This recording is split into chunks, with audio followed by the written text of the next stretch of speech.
Did she join Alarum? This is an AA-12. Pick up one of these. Good to work with you again. Yeah.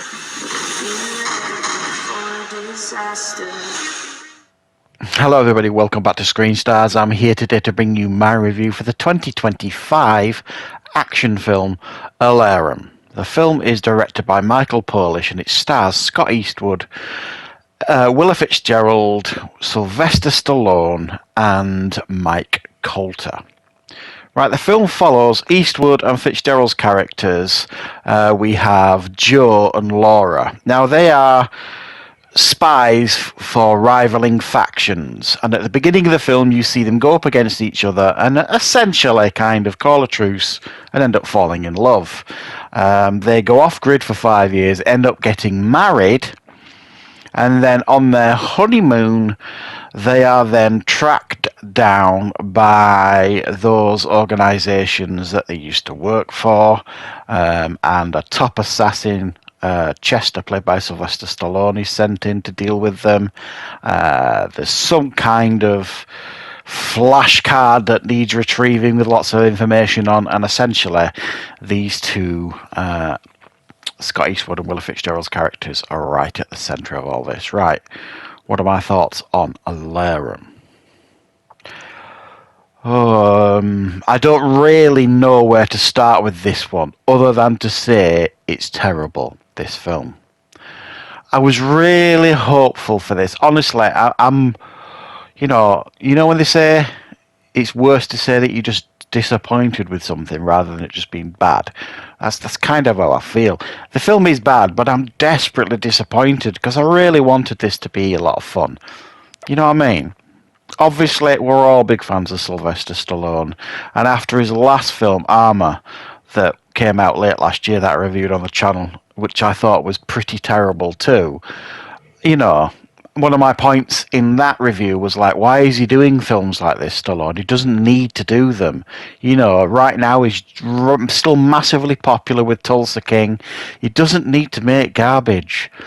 So when I saw that this one was coming out, I saw that it had Scott Eastwood and Willa Fitzgerald in it. I was a bit like, okay, it sounds decent. I'll give this one a go. Hopefully, it's a bit more, fun. God Almighty, I'm so wrong. It's terrible. Is this film? I don't know where to start. And it's heartbreaking because everybody in this film I like Scott Eastwood. Obviously, I'm such a huge fan of his dad, Clint Eastwood.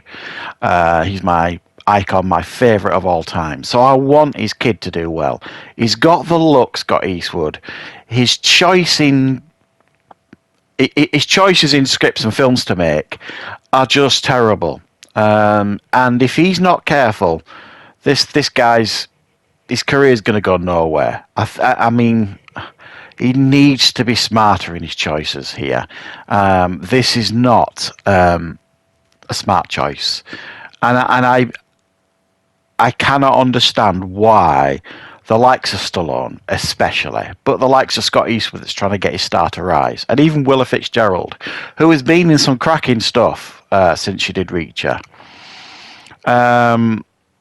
Why they would look at a script like this and go, yeah, this is going to help my career.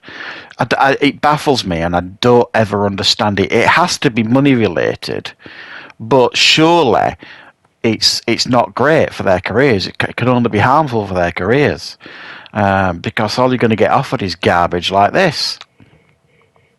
So, I mean, where do I start with this film? Well, essentially, it's a bargain bin remake or rehash of Mr. and Mrs. Smith, obviously with Scott Eastwood and Willa Fitzgerald's characters being the Mr. and Mrs. Smith. That's where the comparison ends, really. Beyond that, there is no comparison. And then there's what should have been a very, very simple premise. Okay, so you've got Eastwood's character, Fitzgerald's character, rival spies, falling in love, going off grid for 5 years, top assassin sort of thing. and resurfacing, arguably accidentally, although I'm not really sure how they discovered they resurfaced in this film. And then, everybody sends everybody after them. It should have been a simple premise, but the film bogs itself down with so much exposition, unnecessary plot devices. It keeps firing back, you see, to the base of operations where the head of these spy organizations dwell, and they're constantly going on talking about this and that, and they're just exposition dumps, really. The film didn't need that. They could have cut all that out. And then you've got this flash device that somehow ended up in the intestines of a pilot that gets shot down. And apparently, as all flash devices have on these days in movies, very, very important information. It doesn't specify what, really. It's just obviously that flash drive needs retrieving. And then you've got Mike Coulter's character. You're not sure why he's there, because when he turns up, he's no idea who Scott Eastwood's character is. So I don't know. It hurts my head trying to figure out this film. And I just love to grab people and shake them. I'd just say, why are you turning films like this into a shit show? Just keep it simple. You've got Stallone, you've got Scott Eastwood, you've got Willa Fitzgerald, you've got Mike Coulter, all established people, all well known in their own right. Just give them something simple to do, some fun action scenes, and then, stop trying to overcomplicate the whole thing. And unfortunately, it does. But it doesn't stop there. The action scenes themselves, I think, are sloppy and uninspired. There's quite a few hand-to-hand scenes with Willa Fitzgerald against... It's one of those films, and as much as I love Willa Fitzgerald, I think she's very talented. I don't buy it when she's going up against a room of heavily armed mercenaries, twice her size, and she's taking them down one at a time, hand to hand mostly. You got to make that shit convincing for and they can do it. They've done it in action films before with female cast members, where you come away and you believe it. I just didn't buy it. It just looked sloppy. I don't know. It looked unrehearsed as well at some point. It just didn't work. And then there's scenes like, again, the Mike Coulter character who's playing he's like a villain in the film. And inside this building, you've got Stallone's character and Scott Eastwood's character who are kind of working together. And they're kicking ass a bit, you know what I mean? And so these mercenaries outside are not willing to go in the building anymore. So Mike Coulter's character makes this whole thing where he kills 3 of his own men and basically says, look, you should be afraid of me. Not them in there, me. So get your ass in that building and deal with them. And then the very next scene, none of them are in the building and they're shooting from the outside. I'm just like, where is the consistency? Where's the brain cells involved in this film? So there's very little here to recommend. It is, like I say, it's overly complex. It hurts your head. I don't want to watch an action film where I'm struggling to figure out who's who, what's happening, how this has happened, who's that person. I don't want it. I do not want that generally with action films, unless it's very, very smartly written by talented people. And this absolutely isn't smartly written.